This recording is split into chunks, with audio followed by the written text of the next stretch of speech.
All right, guys, welcome back to Midweek Meta. I'm a host, Maddie. I've got my wonderful co-host, Chris, here. Absolutely, always. What's going on, bud? Oh, not much, man. Well, Chris, we got some fun things to talk about today.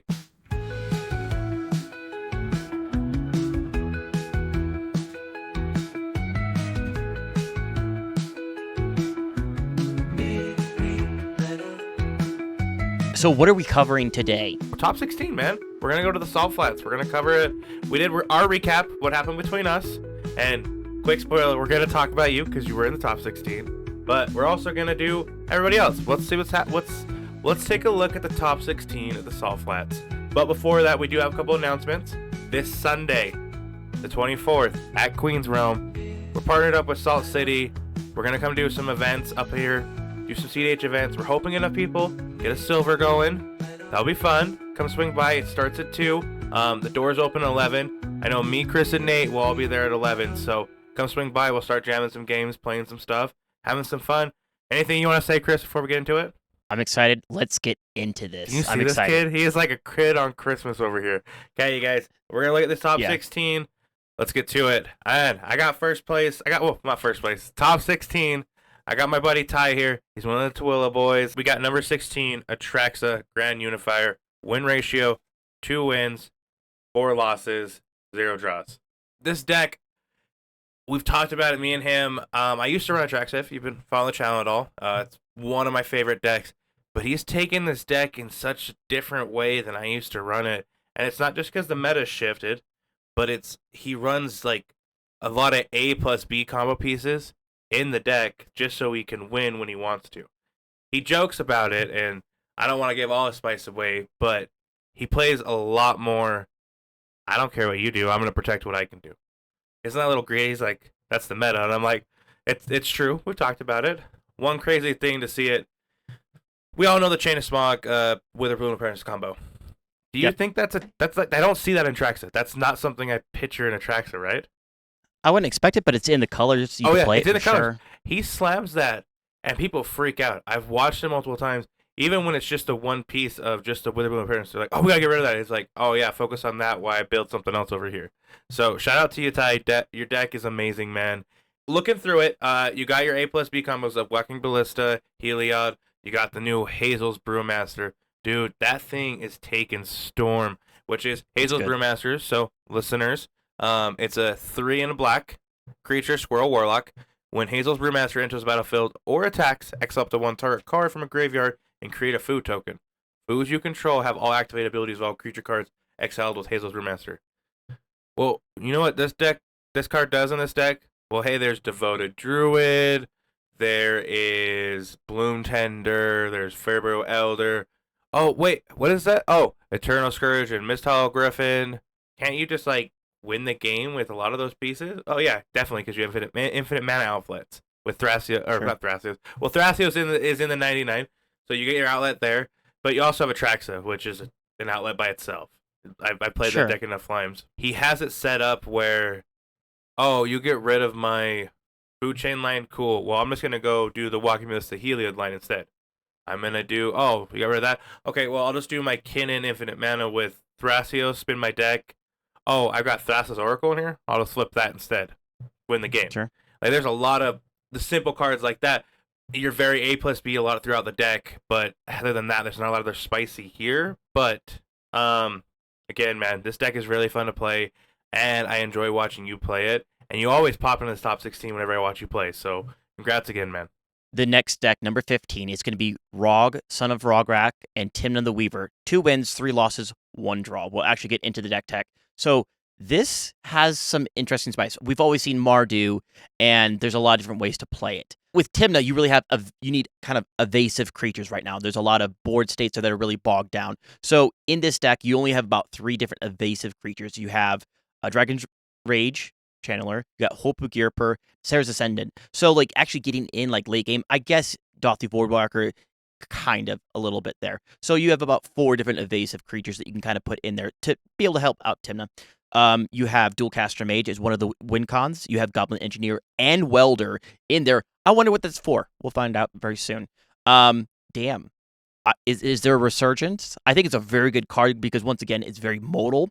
Lively Dirge and Beseech the Mirror are essentially green spells, if you will, that go and get a creature and put it onto the battlefield. So it kind of like breaks the color pie, but also Beseech the Mirror can go get any 4-drop. Really nice. Angel's Grace also. We saw a lot of this at one point in time, and there's been definitely a huge like decline of like the split second, I don't lose the game kind of effect. I think it's incredibly good. With the Engineer and the Welder, what you really have is the Bolas Citadel top Aetherflux Reservoir kind of combo win, which is going to be insanely good. Cool. You're able to put it into the grave and be able to bring it back. Some of the pieces that I really see that are really nice is some of the decks I don't really care for like Delny too much, but I think like getting, double triggers off of Imperial Recruiter. Lotho, once again, double triggers. Double Surveil from Dragon's Rage Channeler. Double draws from Esper. Double pings from Bowmasters. So whenever Dragon's Rage Channeler does become a 3/3 and you do have Delirium, Delny doesn't do as much. But early on, playing turn 1 Channeler, turn 2 Delny with like a Mana Rock, be able to like set up your early game seems really, really nice. No, absolutely. For sure.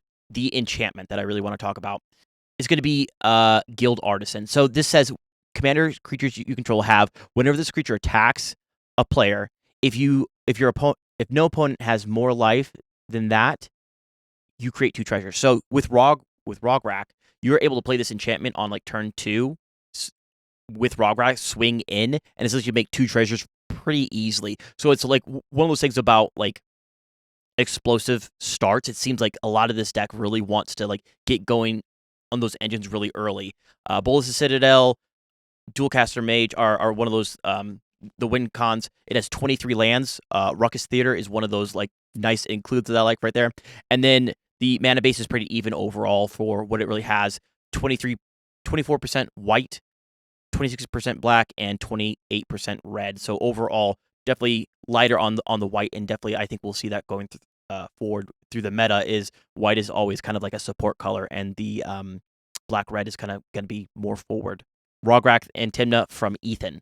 Yeah, I just want to shout out, I played against him in one of my rounds, and he was the one that got he top decked the Dualcaster and ended up winning. So that deck, he just kept on it. So all the value you're talking about laying out early, he got him, and it was just crazy to watch it assemble. So as we jump to it, number 14, we got John here on Joya with Joya Ageless Innovator. With we got a ratio of 2 wins, 3 losses, and a draw. When you look at it, and you're like, okay, what's going on here? It's an artifact-based deck. Okay, it's got your untappers, you got your tappers. But the biggest thing I can see in this deck here is it's the cheating. It's the dropping out those super expensive or awkward costed artifacts, or getting out, say, your exotic duplicator. That's the artifact clue whenever you sacrifice it, or an artifact you may pay 2 and it makes a copy of it next end step, which you start getting. You can make some crazy copies there. You have your Machine God's Effigy, making copies of someone's Cannon or someone's infinite mana outlet. You got a bunch of crazy artifacts, and you have your standard Magda stacks pieces. Not Magda specifically, but you see it because you're a Magda player. I've watched you play it enough. I see you can cheat out your God Pharaoh statue, your Torpor Orb, all these pieces that stop a lot of others. He's running in here. But as we look through it, it was my first one to see here as an Iron Man. Pretty.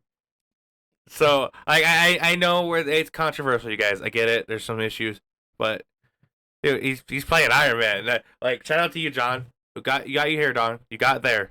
But I want that win, man. I want you to do the win so we can talk about your whole deck. I want you on here. We can do a whole thing. But as you go through it, besides the Iron Man, there's nothing other really crazy you're seeing. Like, there's some spice here. It's his own brew, and especially it's meta to what he works to him. Nothing that stood out to me like, ooh, besides I hate to say it, besides the Iron Man was the big piece. You got your main counterspell packages. You got your, which is, I think, the weird reassurance here of Cerulean Wisp and the red one that you saw for Stella. Okay. That you got back and forth where it bounces. Nice seeing those again, untappers. That's what they are. There's untappers for you. Or, hey, seeing Seagate Restoration in somebody's deck and it's actually usable. That's pretty cool. Like, you don't see that often. But the biggest thing is, it's more of a blue colorless deck with a splash of red. It's got Sure. 46% blue, 45% colorless, 12% red, which makes sense. It's artifacts. The biggest red pieces here, of course, you've got, go through, you got your Gamble, you've got your Pyroblast, Red Elemental Blast, Defecting Swad. So your very, very, very big protective pieces. So, of course, he's got those in there. Simian Spirit, and then your favorite over here, Twin Shot Splinter. Or Sniper, Yes. sorry. With channel ability to do two, it's insanely good. Yeah, no, that's crazy. I'm thinking about putting Makapi and Rocco just because it just works that way. This deck is a prime example of the craziness that you could. I could see you switching out Joria, and maybe John telling you here, maybe switch it out for Iron Man, or maybe I'm just fangazzing watching, maybe trying to get Iron Man as a commander in CDH, but who knows? It'd be awesome. But it is definitely a unique deck. It's something we don't see often up here north, and it'd be kind of cool if we get someone to play something like this. And I'm actually doing something of a workman artifact kind of untappy thing like this, so I'll give it to you, John. I might use your deck for a little bit of inspiration. So we'll see what's going on, man. Again, congratulations on the top 16. You did an amazing job, man, and I can't wait to see you get the win next time. But yeah, we'll go through the we'll jump down into number 13 here. What do you got for us? Oh. So, this one's quite intriguing. So, the win rate on this is 2 wins, 3 losses, and a draw, similar to everyone else around them for the most part. Christopher, unfortunately, did not submit his deck list, so I don't know what it is. The only thing that I can think of is that it would be the Alexios deck. Is that correct? Correct, yes. He was on the Alexios. I know there were some issues with his mock field, so that's why it's unfortunate we do not have it. I would, hopefully we can get a deck list. Maybe we can, hopefully, if you see this, man, comment and we can get it posted for you, and we can at least have it, some people can look at it. From what Chris said, it was an awesome deck to play against. So I didn't have an opportunity myself, but hey, maybe next time, maybe we'll see you on the 24th, man. You want to hit up 12th place then? I got 12, and this feels so weird. I'm gonna say that right now. I got Ben here on Magda, Raisin Outlaw. And then you guys, if I mess up anything here, Chris is gonna let me know, and he's gonna make fun of me off camera. So, if you see those weird smirking, just know that's what that is. But as we get into Ben, you're a great guy playing against you. We played 2 games. You're an amazing pilot. I want to just congratulate you again, get in top 16. But as we get into your deck, went through it. Very, very clean list. You know what you're doing. You showed a couple cards that I'm like, oh, whoa, I didn't think people still ran that in command or CDH. But one thing I noticed as comparing your list to a couple other ones, the top list, and comparing to Chris's here because I have someone I've watched play.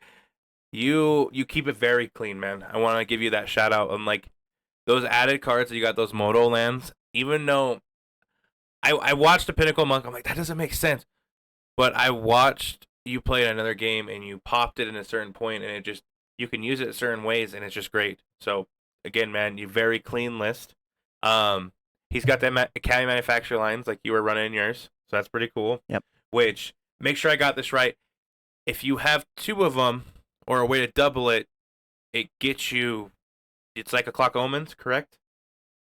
It can be. It doesn't instantly do that. What you would do is you get a something that makes everything into everything. That way you can then tap the Academy manufacturers themselves. They'd be dwarfs. Okay. And then you would essentially, if you're able to kind of go off. So it'd be 2 Academy manufacturers plus like a roaming throne of some sort. Okay, awesome.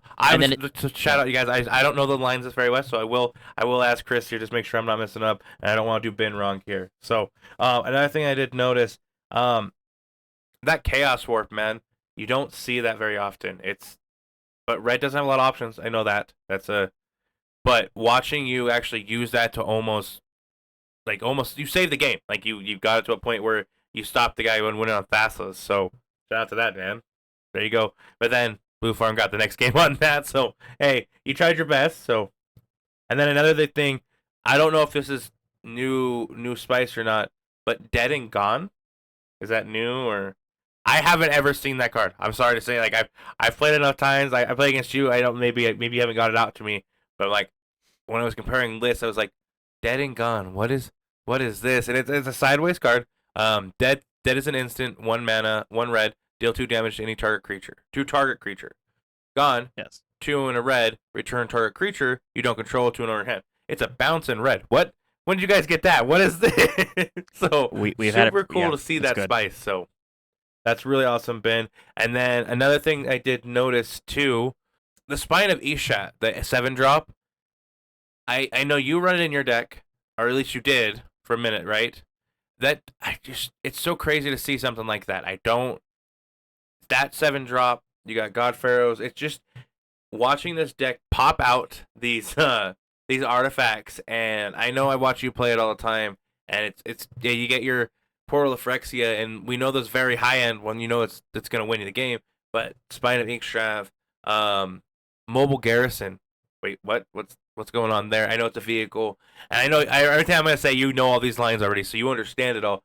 But it's the way you guys and Ben, you guys pilot it in a way that I don't suspect it or know, or you guys get these weird spice cards. And Chris can attest to this. He's so excited for this new racing death race set. So we'll see what crazy vehicles we can get from that. Ben, I just want to give you a good shout out, my man. You did an amazing job on this top 16, and congrats on getting 12th. Hopefully see you top 4 next time, or even hey, win it. But as we jump to number 11 here, Chris, we've got a deck. What do you got for me? Oh, crazy! This is Kinnan, ran by Chris. Oh, That's me. I heard that guy cheated. So we'll go to number 10. No, the only cheating I did was with my eyes. Because I love Kinnan so much. So this deck is kind of a culmination between Comedian and a couple other different decks. There's always a couple different spices between the two. The one card that I really, really enjoyed in this deck is going to be Enduring Vitality, and I want to play with it more. Okay. Some people will play the Ultrasaur, the Dinosaur, and unfortunately, I didn't put it in.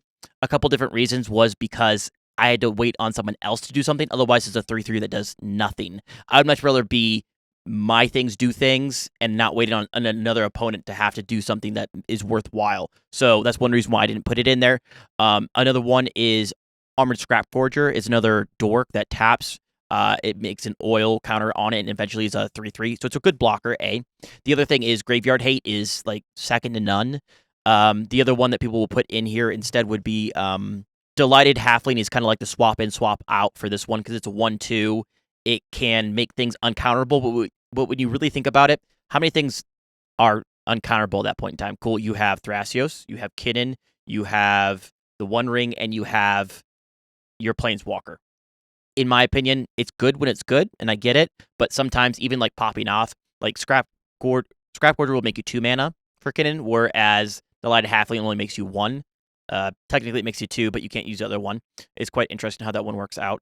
Another couple includes Thorn Mammoth. A lot of people don't have been like playing with like removing it, adding it, removing it, adding it. I think it's incredibly good. It's a 6/6 that comes down with trample. It's just a big dude that will be able to hit your Bowmasters, hit this, hit whatever. The last creature that's really sticking with me is I still like to have clones, and Clever Impersonator is insanely good. It hits anything for the most part on the board. I think I was the only Seedborn Muse in the top 16 looking at the stats. So that's, okay, cool. I like that. Everything else is pretty straightforward. A couple different includes based on some other things. So my 2 different instances that I've been swapping, or 3 different instances that I've been swapping out are Miscast, Mana Drain, and Resculpt. Miscast, sometimes people will put in Dispel instead. Miscast obviously has that restriction where they can pay 3, but it at least hits a sorcery and an instant, whereas like Dispel only really hits an instant. Yeah. Mana Drain. Mana Drain is incredibly good. I want to be able to use that mana. The difficulty with Mana Drain is the double blue pips, whereas Delay is 1 and a blue.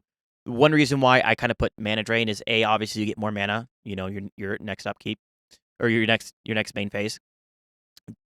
But really, Delay with the games going a little bit longer.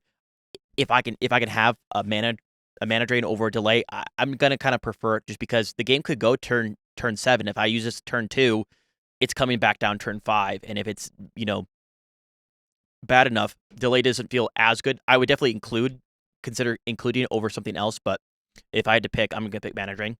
Yeah. And then always And then always the big thing that people always talk about is like Pongify opposed to like Resculpt. Resculpt will hit an artifact or a creature, gives them a 4/4. Okay. Pongify will give them a 3/3 for only one blue. I get like mana restrictions and things like that. Like sometimes I only have one blue mana to hold up, but really it being able to hit a piece that also stops me. I had to play through, what was it, two Cursed Totems and a Weathered Runestone in one of my games that I eventually drew, but like I need more pieces for artifacts to really stop me in this meta. Playing the One Ring, and then everyone talks about it. Some people like it, some people don't like it. I know that Nate really likes it. Sylvan Library. How do you Okay. feel about Sylvan Library I in general? myself, I like it in a deck that doesn't have black. If I've got black, I don't like to have it because yes, black uses life for most things, but whenever I have it, it's always when I draw. Next turn is I draw either my shocks for some reason, or I draw my necropotents, or I draw my ad nauseams, and I'm like, oh cool, I just chunked 8, and now this is even worse. Sylvan Library itself, great. I love it. It's a great card, and I would include in most green decks. But if I've got black in it, it's one of the first cards I will kind of select to cut. So No, absolutely. Sylvan Library, you do a lot of damage to yourself, but like being able to utilize that, you have a lot of big dudes that come down. mhm. Good luck hit swinging into me. The One Ring is like one of those things that consistently chunks. Sylvan Library, you get to pick if it deals damage to you or not, whereas the One Ring kind of goes up and goes up and goes up, and you might as well use it because you're trying to win. So Sylvan Library is really good in that aspect as well as any different fetches. So I include one more fetch than normally recommended, but I am at about 28 lands total, include MDFCs, two basic forest, and a island. Playing Trinisphere, I think it's one of the premier decks to be playing Trinisphere. Some people will try to play it in Magda and other different decks, but it's making this much mana for Kinnan.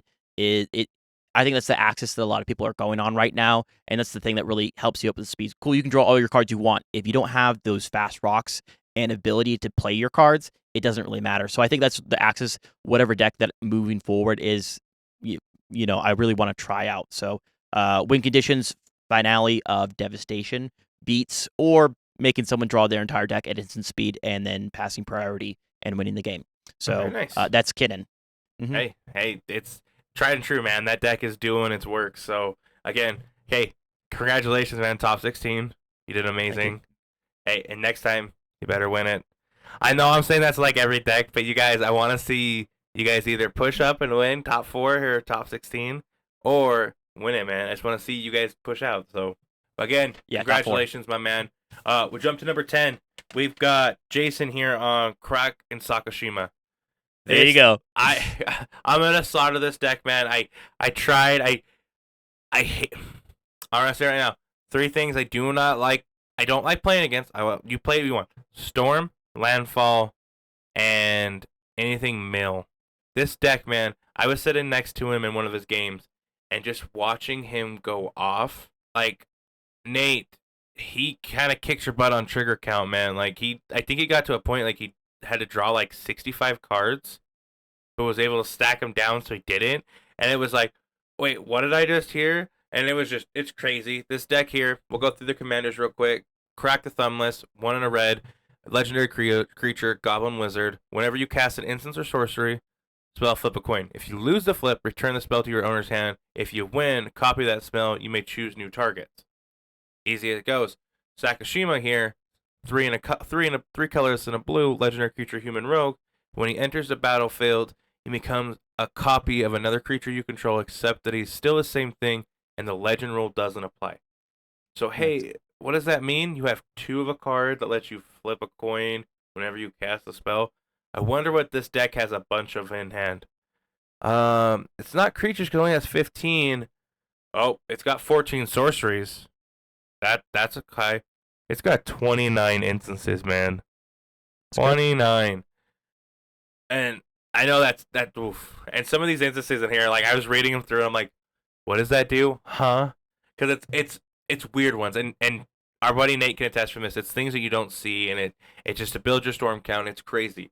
But this deck, man, I like the name, and here you go. It's all goblins, no kittens, and I think it's because it has no displacer kitten. Which we'll have to ask Nate here if that's weird or not. But as far as I can tell, it'd be kind of weird not to have that in here because having not a flicker target when you have so many things that like ETB or Fur only trigger once a turn on Magecraft. So maybe we'll next time I see you a tournament, Jason, I'll have to ask you why no kitten, and you have to give it to me.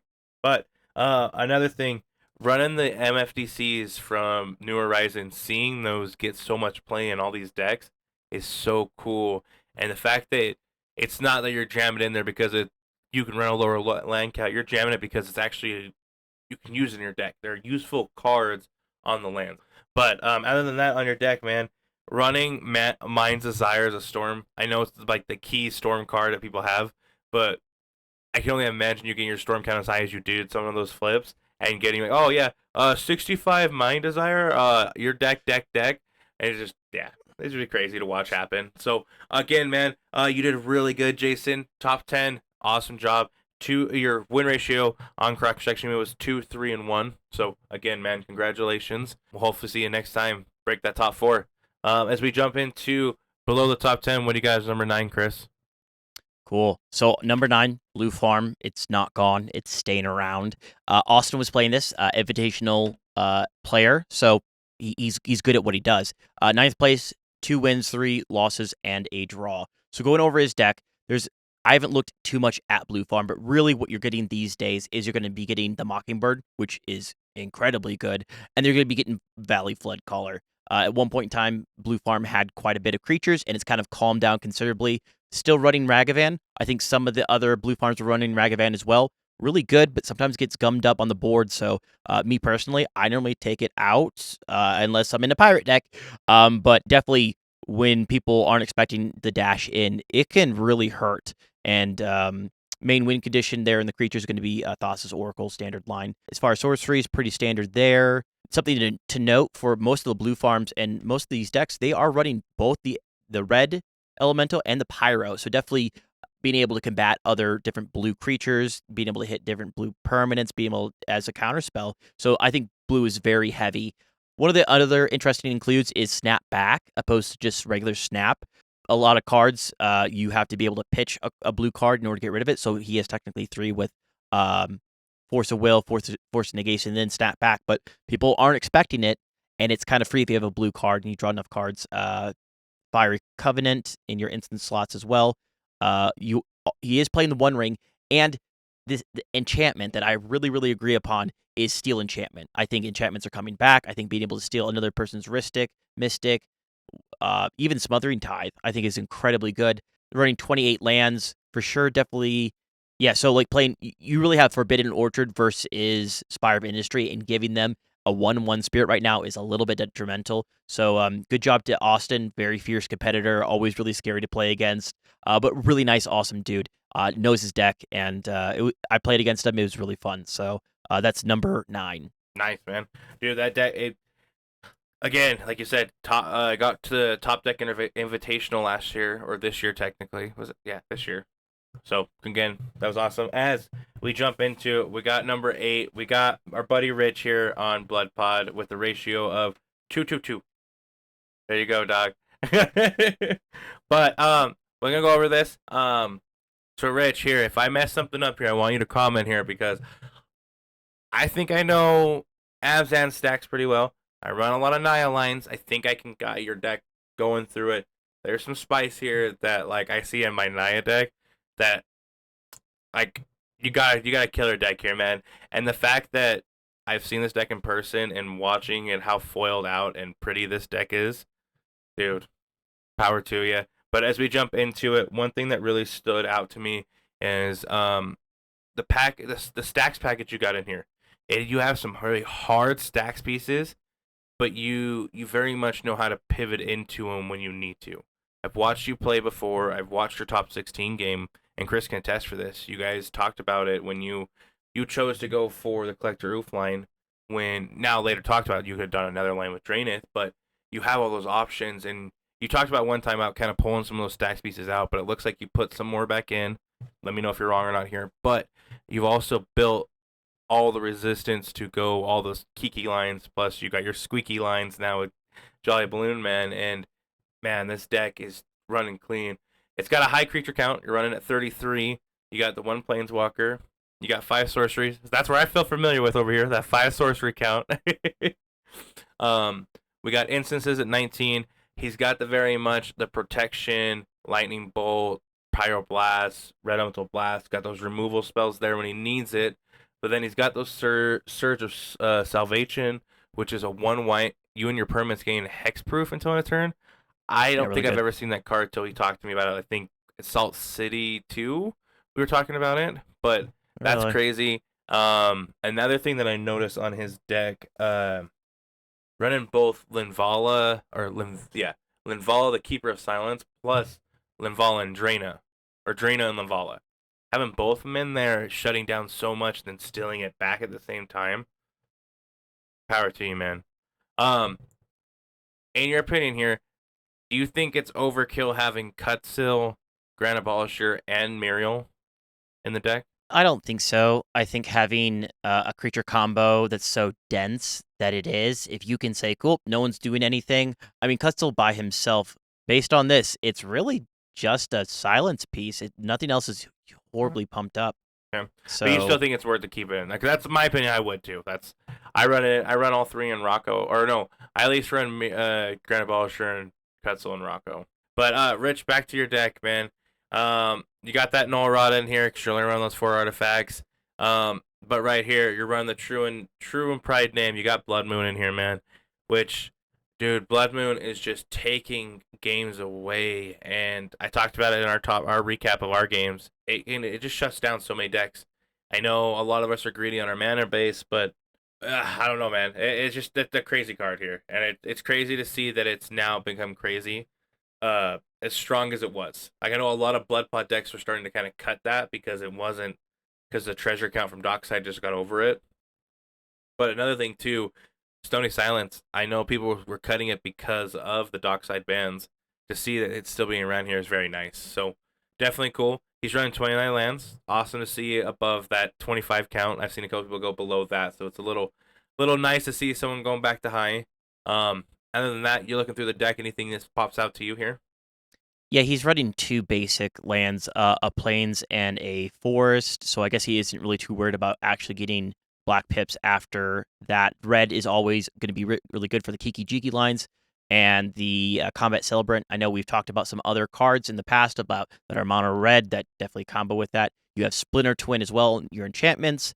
And then finally, obviously, you have Magus of the Moon. Mm-hmm. And it's insanely good. Having Enduring Vitality.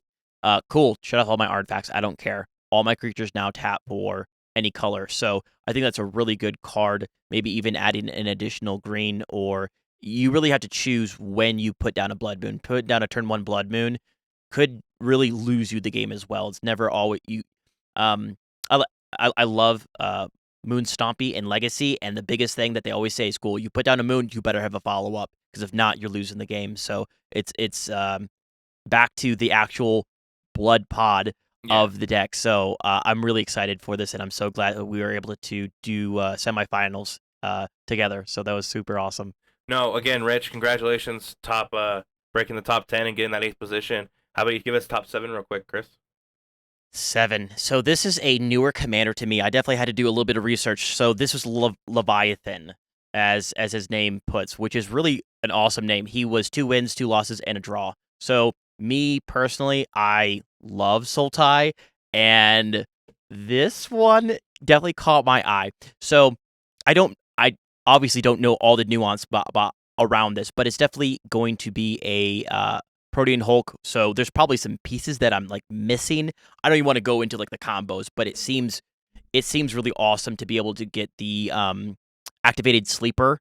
And that basically says when it enters the battlefield, it becomes a copy of whatever's in the graveyard that entered the battlefield that turn, or the graveyard that turn. So obviously with blue black, you definitely have the Thassa's Oracle win con.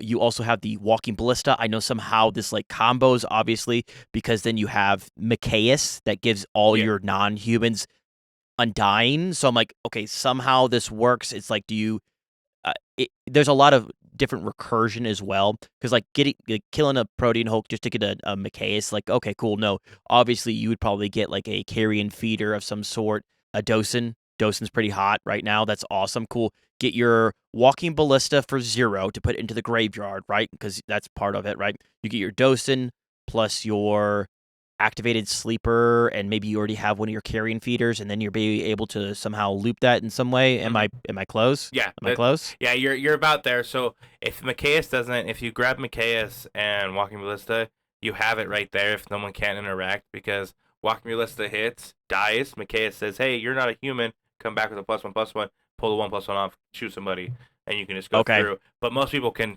kill Micaeus. So another line, there's other ones you can get where you grab activated sleeper, which we'll actually give a slight spoiler through. I'm actually rebuilding that Kadama Timna deck right now, and I have a lot of those lines into it. It doesn't run blue, but looking through your list, Leviathan it's pretty cool, man. Like, it's definitely Sultai is both of us here. You hit us here with Sultai very well. So Yep. Super good. So it can go quick, it seems like, but it also can take the long game. I mhm. mean, going with 6, you have a Hoarding Broodlord for your different combos there. It seems really interesting. A lot of reanimates. Went with a Peer into the Abyss, opposed to, obviously you wouldn't want to do be dropping your 6s and your 8s, so that makes a lot of sense for there. But a lot of different reanimation, natural order, uh, phenomenal. Not too many counter spells. I really enjoy the Limdol's Vault inclusion. Cool. Get around your opposition agent. I don't care. I'm going to go get my 1 piece. Cool. Untap and go for my win. Saw in half combos. Super great.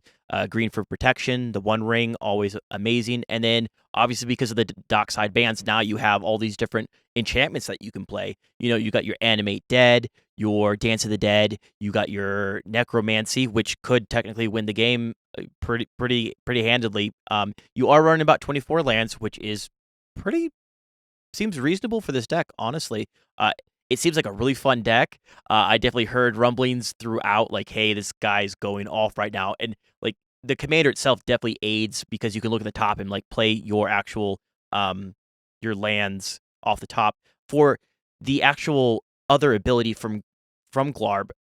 You can play 4 CMC or greater from the top of your library. There's only about 11 cards total. Maybe I'm missing some. I mean, obviously, Walking Ballista, you can pay more off the top if you really wanted to. Pay 4 for it. It's a 2/2. But I think it's still definitely really good. And then obviously Surveil, cool, put it into your graveyard, because you just have so many reanimate different Mhm. conditions. Cool. Reanimate and then be able to sack your Hulk and then win the game based on what Maddie was talking about with Micaeus plus Walking Ballista, and you already have protection with Dosen and some other different avenues. So seems like a great deck. I know it's performing really well, and I'm so glad that we could have some spice up at the top 16. So thanks for bringing some new spice to the meta. Absolutely. All right, man. Well, again, congrats again. We jump into number 6 here. We got Xander here, or sorry, Evo Xander, as he's got to put here. He's running Blue Farm. He's got a win ratio of 3.30. So again, man, um, looking through his deck list, kind of compared to the other top ones, he's got no Bergie in his creature list part. So that was a little weird, because I know Bergie's very kind of helps pivot people very strongly. Um, but another thing that caught my eye was no ad nauseum. Is that normal for Blue Farm not to run ad nauseum? I feel like Let's see how many 4 drops he has. So Smothering Tithe, the One Ring. Okay, cool. Interesting. He's running Grim Hireling, which is another 4 drop. he's So got I six don't. things above four and above, so 6 things total. So that I don't feel like that's a total of 12, 22 damage. So I get it, but I just feel like, but hey, maybe comment Xander, let us know what the spice is and why you're not doing ad nauseum. But again, it's very much like talking about Austin. Um, Xander is such a good pilot. These weird cuts, it's because he knows the deck. He knows what to put in when he wants to.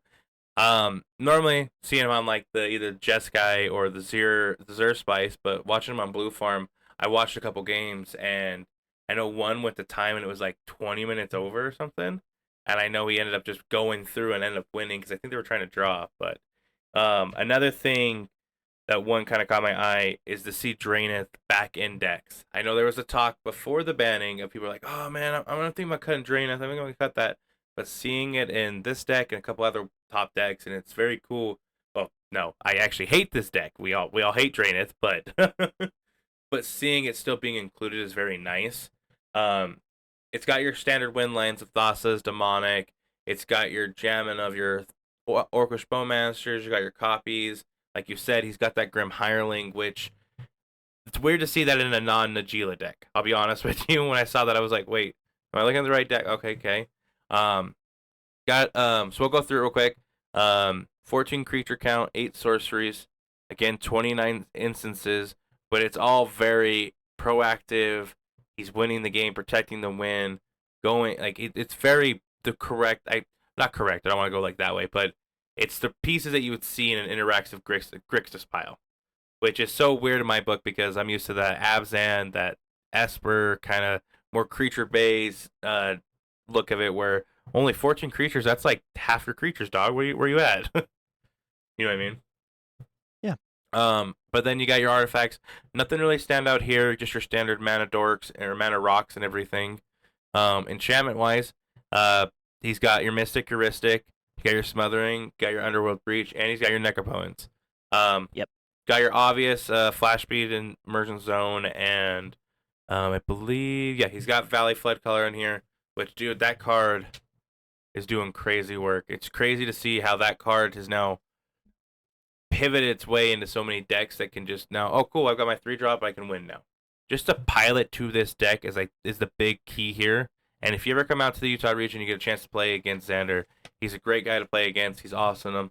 Again, Xander, congratulations on top 10. We got 6th place covered. What do you got for number 5? So 5th place is going to be Heath on Malcolm Vile. I love this deck. This is one of my favorites as well. Should have been playing it, but obviously he did way great in the Swiss. Undefeated on Swiss, and then finally lost in the actual semifinals. 3, 1, and 2. So Malcolm Vile. This one, I feel like I have a good grasp on, and I feel like there's enough spice in here that's really awesome. So one of the new cards is actually Rev. This is the one that is the 3 and the black. It's a human rogue. Whenever you attack, target creature gains death touch until end of turn. Cool. That's like the cool part. But the real awesome part is that it's a 3/3 that whenever one or more creature you control deals combat damage to a player, create a treasure token, then look at the top card of that player's library and exile it face down. You may cast that card for as long as it remains exiled. So no lands, but still, it's basically a Ragavan. It makes all your stuff Ragavans. So with this deck, there's a decent amount of evasion as is. I mean, a 4-drop, okay, cool, no big deal, right? But like you have your pirates that can fly. The spice to that's pretty crazy. Where it gives you can steal cards. You've got your different triggers, your evasive creatures in the pirate deck. It's crazy that one card. It makes sense where the price is so high right now for it. So, any other crazy Really? spice you saw in it? Braids is also a great include. Love that entirely. And then some people are on Kitesail Larcenist. It really depends. I think it's a really good one for sure.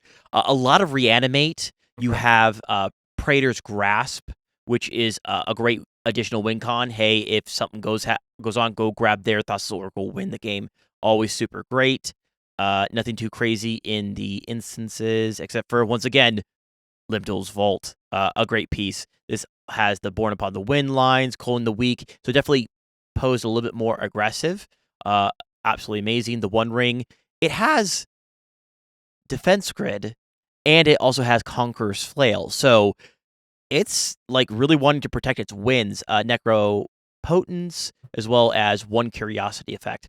It has 2 of the Soul Lands. So it has Ancient Tomb and City of the Traders, which it has 5 different 2 CMC rocks that it could drop like turn 1. So it makes a lot of sense where you'd really want to do that. Under City Sewers, great, amazing card. 26 lands.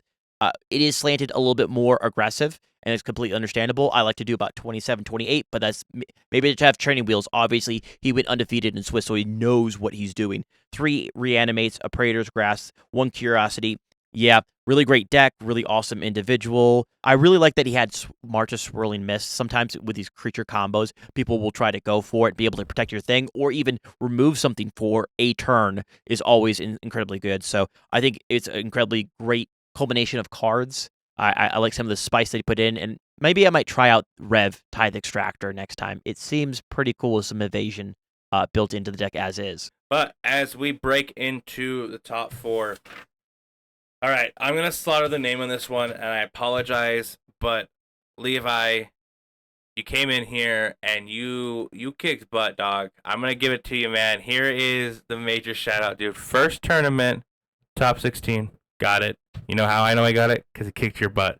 He kicks your butt and Rich's butt. Got to top four, and here you are, man, in fourth place in your first tournament. Congratulations, man. What you're playing though, and here is the spice of the tournament in my book. This is the spice of the tournament. We got that's I'm not gonna try to pronounce it. I'm gonna have Chris try because he's better at Hitsuku. this. So Chris, Hitsuku? okay, yep, and Kari. So this deck, and everyone at home saying, "Wait, what?" This card here: two colorless, two blue, and a black. Legendary creature, ogre, demon, dragon, flying, and this is where it gets crazy. We got a judge ruling on this, and so if you have any other ones, please let us know if we get this wrong, and we'd love to know or let our local judge know too. But so when it enters the battlefield, draw three cards, and then you may put two cards from your hand on top of your library anywhere. The brainstorm, easy peasy, makes sense.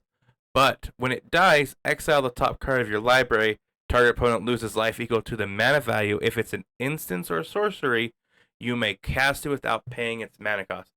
Okay, that's fair. You can't. There's That's too crazy here. Let's do a quick recap. All right, six creatures. That's super low, man.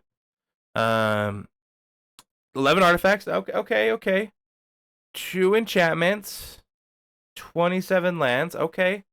All right, so that would mean we have 53 instances and sorceries in this deck. What? And you got some crazy ones in here, man. You got Rise of the Eldrazi. You've got, this was not really as crazy, but Conspire Concrete or Expropriate. You've got Yep. Seasons of Weaving. You got these big, and then you got the extra turn spells. Don't get me wrong there. You've got your Time Stretch. You've got Beacon of Tomorrow. All these crazy high sorceries that you don't see in CDH. And you can attest for this, Chris. This deck went off, and it just went, and it slapped it, and it was crazy to watch it happen. But this deck is definitely what I would say the bannings have let come in, and maybe it was played before. And I'd love to know if you were able to do it before, but it's crazy to see this deck just come in slap face. Very much your Demir deck. Is this going to be the new Talion? Are we done with Talion and we got this instead? Maybe that's going to be what's going on. But it's definitely looks like something fun, and I might have to maybe proxy or sleeve this up just to maybe jam in a little bit and see what it's like, because I've never played something so unique. And but again, Levi, we just want to give you a congratulations, man. A definite Yes. round of applause on top 16ing and top 4ing, man. We're definitely excited to see the rest of your journey as you keep going through these tournaments, and hopefully we see you win the next one. Chris, how about you give us number 3? What do we got? Number 3. This one is a bit daunting. So 4 wins, 3 losses, and 0 draws. That's pretty insane. So for a blue-white deck, like this individual I took on during my first tournament. I think he won the entire tournament. Very knowledgeable individual. There's about 14 different creatures. This is a very awesome deck. As far as like legacy players out there or legacy Q players, like this just feels so good. The real spice is Daphna. This is a 1 in a blue legendary that you can pay 1 in a blue and return target artifact you control to your owner's hand. The other one is 3 in a tap, right? Copy target artifact spell you control. So some of the spice in this is you have some big, huge artifacts, and it makes it a token. Cool. Coveted Jewel. It's a 6-drop, but essentially you can tap this Daphna, make it a copy. You'll be able to then draw 3 cards and be able to tap it for 3 mana. So it's like it never even happened. That's It's gross. insanely good. Obviously, you have some other things to untap target artifact to be able to make more mana. A couple of those different effects. There's really no way to untap target art. No, so there's no real way to like untap target creature that I can see. You could always make a copy of Chromatic Ori if you really wanted to. Seems really good. But really, how this deck wins is you're just going to make people draw a bunch of cards. So Heliod itself is when it enters the battlefield, you can return an enchantment from your graveyard to your hand. So let's go look at the enchantments for a little bit. Any Spice, Blind Obedience, really awesome. You have Copy Artifact, okay, awesome as well. Touch the Spirit Realm, definitely needed at certain different times, so being able to get your commander back again and then have another removal spell, awesome. You obviously have the Mystic Remora, cool, you play it turn 1, you don't really need it, you play your commander a little bit later, you get it back, you play it, cool, I'm going to try to go off and protect my win. 27 lands total. Blind Obedience is probably going to be one of your main ways to win. A couple of different pieces, such as Weathered Runestone to stop other people from going off, and then just a plethora of 26 different instants and sorceries. Actually, you have Echoes of Eon. You just have like the best wheels entirely. You want to draw a bunch of cards. On the back side of Heliod is you get to reduce the amount of X costs to any different spell based on the amount of spells someone else, your opponents, have drawn. You basically make a bunch of mana in this deck, you draw a bunch of cards, and then your payoff is you can make yourself draw a bunch of cards or make essentially other people draw out their entire deck, or you can just go for the very simple Blind Obedience loop where you're bouncing artifacts over and over again with the Hullbreaker Horror. So definitely one of those like late game kind of decks. Love that there's a Boromir include in the deck. Definitely saw some play and has calmed down since. And they're playing the white MDFC land that you said doesn't exist anywhere else. It doesn't. It doesn't. You're right. It's not played as much.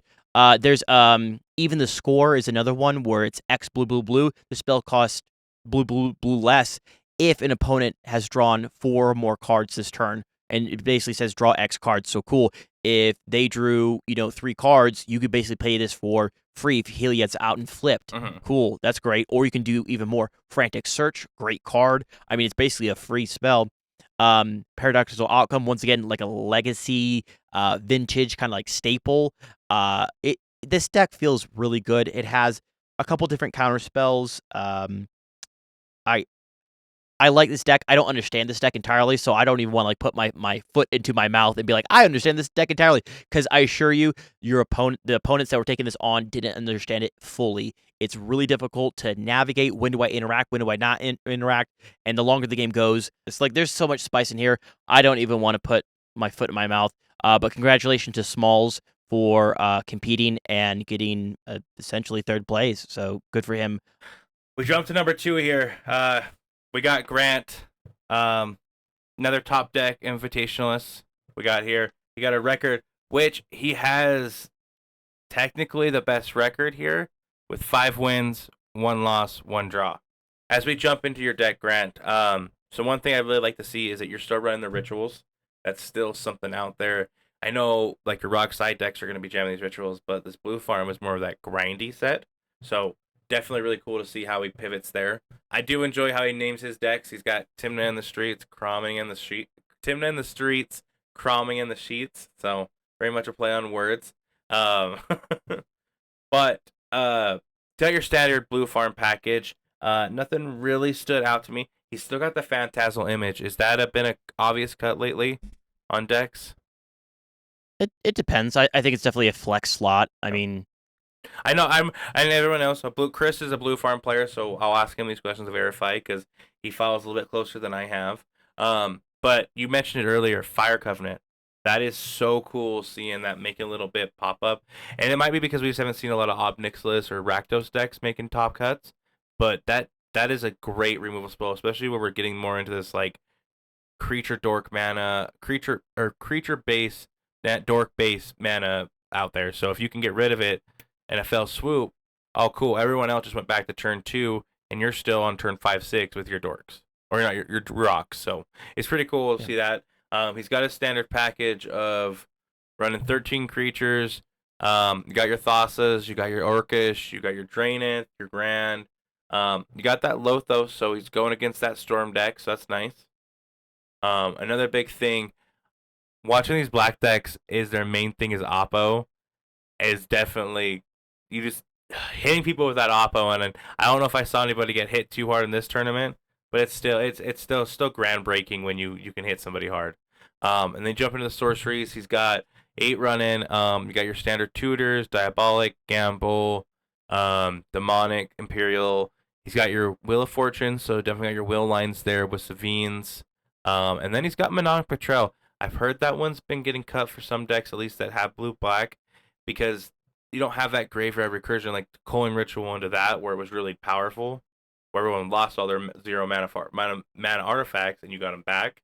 But we'll see. Definitely some spice there. He's got 30 instances, standard protection packages, and then you go into your breach lines, your intuitions, grabbing your brain freezes, your underworld breach. Artifact wise, he's got your standard rocks, the One Ring and Wishclaw, your non mana producers there.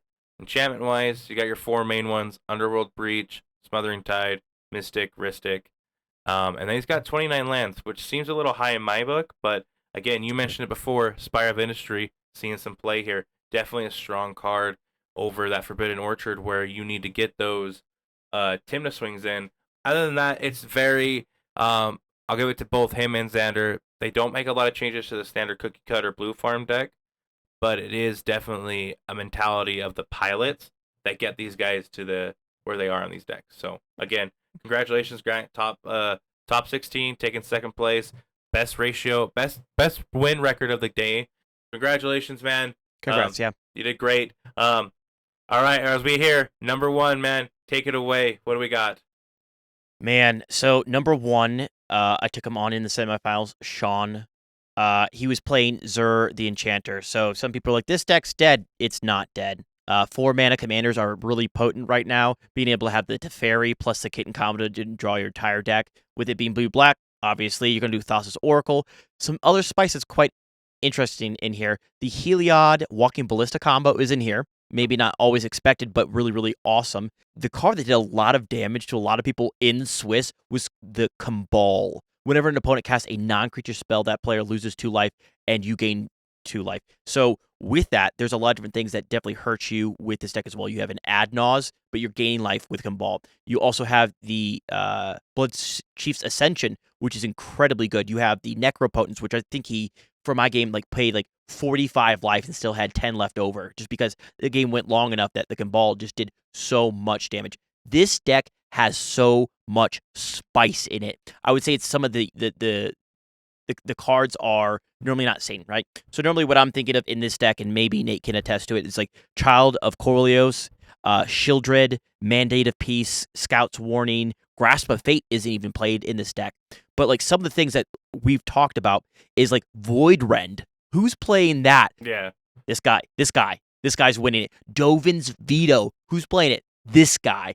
We have Into the Flood Maw. Really great card. Really great inclusion. This has Trick Bind in it. Incredibly good. This individual's like, this is going to stop a lot of different things that I need to interact with. And the last one is Thraben Charm. I've always thought this card was really, really good. Came out in Modern Horizons 3. It's modal. You can deal damage essentially to a creature. You can destroy an artifact, or you can exile someone's graveyard. It's pretty good. It does exactly what you want it to do. It removes something really well for a white and colorless. Incredibly good piece. And like I said, the other one, Disruptor Flute. Who's going to expect a Disruptor Flute? There's some serious spice. Everything else is pretty standard for the Zur deck, but some of these things definitely caught people off guard. I assure you. They caught me off guard. Valley Floodcaller in this deck. You have Talion. This deck's trying to go pretty long and establish. One of the interesting pieces is Charismatic Conqueror. I get that it's kind of like a stacks piece, but that gives you that wide base to probably protect yourself in the long game. I love blue-black, and then you just add white for the spice, and being able to search up stuff with Zur, like you were saying, in black, there's definitely been a lot of opposition agents, and cool, if there's enough opposition agents on this deck, this deck definitely still does do its thing pretty well. It seems like a really fun deck to pilot, and I'm so glad that we are bringing some stuff into the meta and trying out different decks that have once seen a lot of play, and just bringing in these onesie twosies, and just like I said, this top 16 has been full of different spice, and I'm so glad that we were able to really see it in the meta, and looking forward to the next one in next year, right? January. In January, they'll give us more announcements in Salt City. again, this top 16 was an amazing. It was an amazing event. The Salt Flats, you guys, Salt City hosted an awesome event. Um, hope you guys get you guys all in the next event in January. But Chris, I think that wraps us up for tonight. Just kind of a little bit of a heads up, you guys. We got some crazy things coming down the pipeline. Check out Turning Points Meta, casual to competitive. We got some crazy things going over there, and then Midweek Meta.